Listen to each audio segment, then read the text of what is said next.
Good morning. I'm reading Building on the Rock. God is Faithful is the title of the chapter, and it is Tuesday morning, about 11:20 here at the church house. And here we go for this week. It was the day before Christmas and snow was falling. The biting wind piled the snow in drifts, making travel difficult. Mr. Rayner peered out the window and grumbled, "Why today of all days? And in this weather? What can be so important that I have to risk my life on a trip to town in this nasty weather? Why couldn't it wait till after the holidays?" Mrs. Rayner frowned as she listened to her husband. It wasn't like him to complain, but she could understand his frustration. "Whatever the reason, Jacob," she said, "God has your good in mind." Mr. Rayner did not seem to hear her. He was bundling himself in his warmest clothes. He was eager to be off as soon as possible because he hoped to make it back home before dark. "Don't worry, Marguerite. If the weather turns worse, I'll stay in town overnight." Snow swirled into the cabin as Mr. Rayner opened the door and stepped out into the storm. Still muttering to himself, he closed the door firmly behind him and headed to the barn. Quickly he hitched the horse to the sleigh. Then he made himself comfortable under the pile of furs, flicked the reins, and off they went. Mr. Rayner's mood did not improve during the 3-hour trip to town. Usually he was cheerful and pleasant, even when things went wrong. He was a man who feared the Lord. His bad mood today certainly was not becoming for one who served a master who makes no mistakes. Although the snow fell steadily, the horse was strong and could pull the sleigh easily through the deep snow. When he reached the office of the Forestry Services, Mr. Rayner tied his horse to the hitching post, fed and watered it, and covered it with a blanket. When he entered the building, he was surprised to see only the janitor. He had thought there was an important meeting to be held. He was even more surprised when he was called into the office of the new supervisor. Mr. Rayner had met him only once, but in that one meeting he had discovered that this man cared for no one but himself. "Are you Ranger Rayner?" asked the supervisor bluntly. "Yes, sir, I am," answered Mr. Rayner politely. "You've worked here for quite some time, I understand." "Yes, sir, by the goodness of God. I've worked as a ranger for 43 years. "By the goodness of your superiors," retorted the supervisor angrily. "But I need to talk to you about the last report you wrote. I've never seen such poor quality. Your handwriting is barely legible, and the report itself is lacking all kinds of information." The ranger sat shocked. "Sir, no one has ever accused me of anything like this in all the 43 years I've worked here. I feel I've always done good work. I've always worked hard, and I've done my best."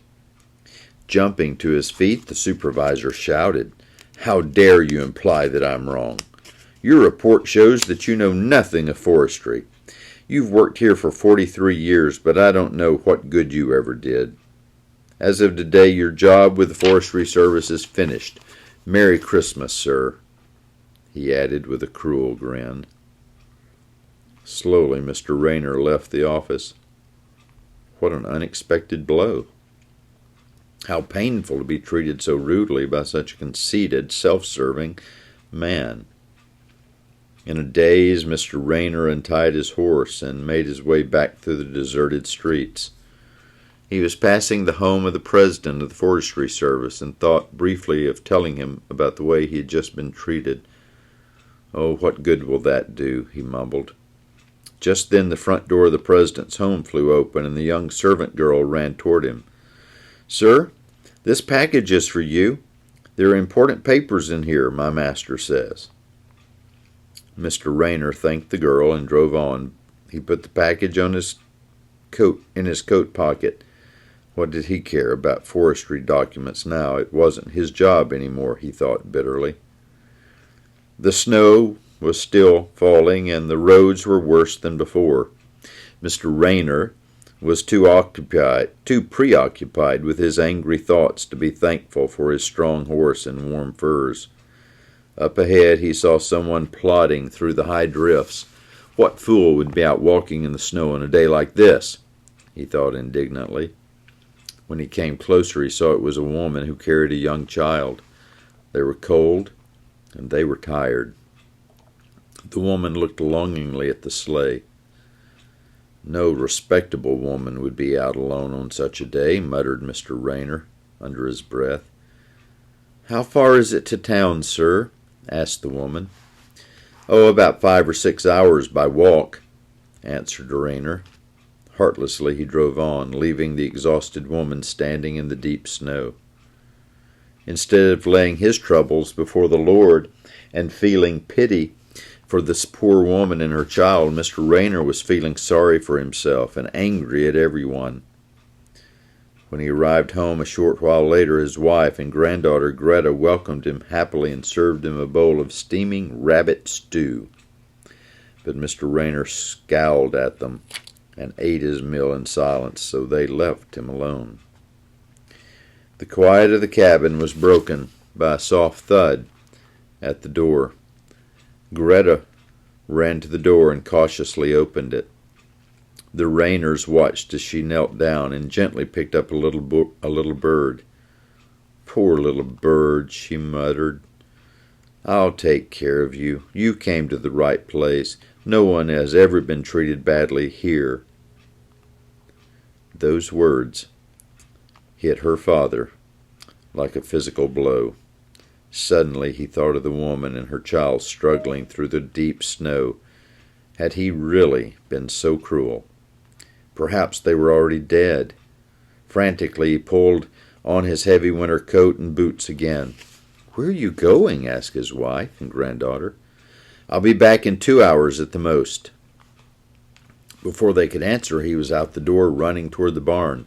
A half hour later he passed the place where he had met the woman. She had been going toward town, so she might be a bit farther ahead. All the way Mr. Rayner had been praying. He had forgotten all about his lost job. Now he thought only of his ungodly behavior. "O Lord, forgive my terrible sins of this day," he begged. "Please let me find the woman and the child alive."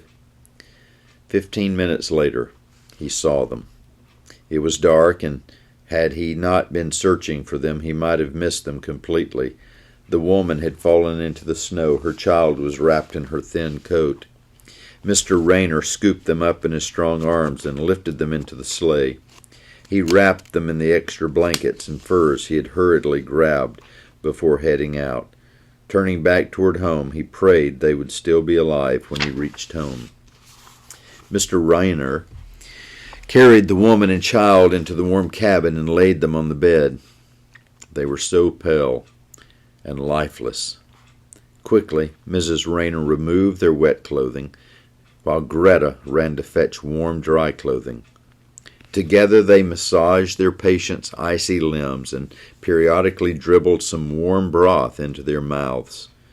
Then Greta was sent to bed, and the elderly couple remained by the bedside to care and pray for the mother and her child. Sometime during the long, quiet night, Mrs. Rayner whispered, "They're sleeping peacefully now, and there's no fever. You go on to bed, Jacob. I'll sleep here in my chair." It was late the next morning before the visitors awoke. After eating a little breakfast, the little boy wanted to play, but the woman shyly asked if she could go back to bed. Finally, after a delicious supper that Christmas day, the woman felt well enough to visit with her rescuers. "I wish to thank all of you for your great kindness to me and my son. I'm so grateful that the Lord put it into your heart to come and get me. If you hadn't come, I don't think we'd have made it to town. God is good. He is always faithful." Another wave of shame now rolled over this Mr. Rayner. Had he really judged this godly woman as a sinful person unworthy of his help? What a horrible crime is pride. Right there, I'm going to stop. We do that a lot, don't we? We judge people by their first appearance or their first impression that they make upon us. Good reminder, don't do that. Let's go on. I must ask your forgiveness for not stopping when I first passed you. Yes, my dear wife, continued Mr. Rayner with tears, when she saw his wife's shocked look, I passed by this poor woman. What a mercy that God does not treat us as we treat one another. His tears flowed freely, for he wondered at God's forgiving grace. A memorable Christmas evening was spent in the little cabin that wintry night. It was almost bedtime before Mrs. Rayner remembered to ask her husband concerning the reason for his trip to town in the first place. Sadly, Mr. Rayner explained what had happened. Suddenly he remembered the package. He looked in his coat pocket, but it was gone. Did you find a brown package, Marguerite? It was in my coat, but now it's missing. The young woman looked up startled. Oh, I forgot. I found a package on the road. I wondered if it could be yours. I was going to bring it to town to find out whose it was. Did you find it in my clothes? I found something, said Mrs. Rayner, but I didn't really look at it. She quickly returned with the package and handed it to her husband. He pulled out a letter and read aloud. Dear Mr. Rayner, the new supervisor has made several complaints to me about your work and has requested that a more qualified person take over your job. I've given the matter serious consideration and have decided to find a replacement for you. Therefore, you are no longer have the position of ranger.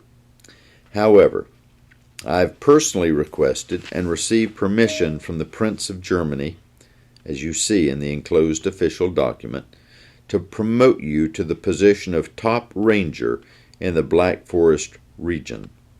Accept my sincere congratulations on your promotion.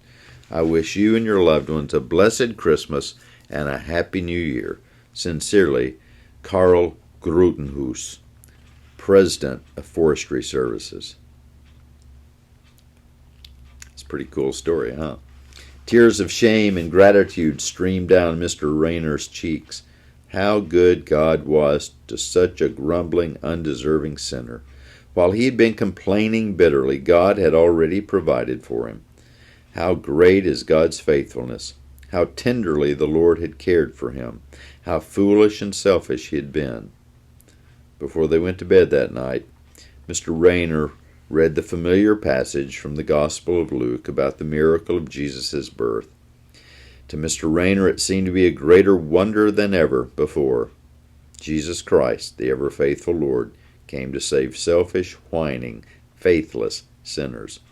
It is of the Lord's mercy that we are not consumed, because his compassions fail not. They are new every morning. Great is your faithfulness. Lamentations 3:22 and 23. There we are. That was a longer story than usual. Hope you enjoyed it and benefit from it. God bless.